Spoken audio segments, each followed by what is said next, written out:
Hi friends, எல்லாம் எப்படி இருக்கீங்க? தம்பிக்கு வந்து எஸ்பிசியோட கேம்ப் நடந்துச்சு.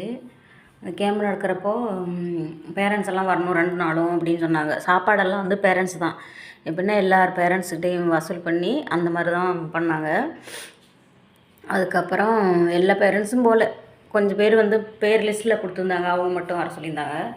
அப்போ நான் வந்து சனிக்கிழமை வர முடியாது, ஞாயிற்றுக்கிழமை வரேன்னு சொல்லிவிட்டு அப்புறம் போயிருந்தேன். போனதுக்கப்புறம் இங்கே பிள்ளைங்கள்ட்ட வந்து நிறைய கொஸ்டின் கேட்டுட்ருந்தாங்க. அப்போது எல்லார்ட்டையும் பேரண்ட்ஸ்கிட்டையும் கேட்டாங்க. அந்த மாதிரி கேட்டுகிட்டே இருந்தாங்க.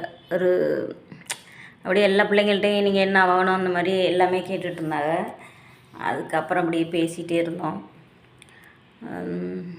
கண்டிப்பாக வந்து என்னோடய ஆசை தான் வந்து அவன் போலீஸ் ஆகணுங்கிறதுக்காக நான் வந்து அந்த எஸ்பிசியில் விட்டேன். அது எப்படின்னா, அந்த எஸ்பிசியில் வந்து உண்மையாகவே போலீஸ்க்கு என்ன ட்ரைனிங் கொடுப்பாங்களோ அந்த எல்லா ட்ரைனிங்குமே கொடுப்பாங்க. அதே மாதிரி தான் எல்லாமே பண்ணுவாங்க. அப்புறம் எல்லாத்தையும் இப்படி பேசிட்டு இது பண்ணிகிட்டே இருந்தோம். அதுக்கப்புறம் தம்பிகிட்ட கேட்டாங்க, நீ படித்து என்ன ஆகணும்னு சொன்னதுக்கு நான் வந்து படித்து எங்கள் அம்மாவை நல்லா பார்த்துக்கணும் அப்படின்னு சொல்லியிருந்தார்.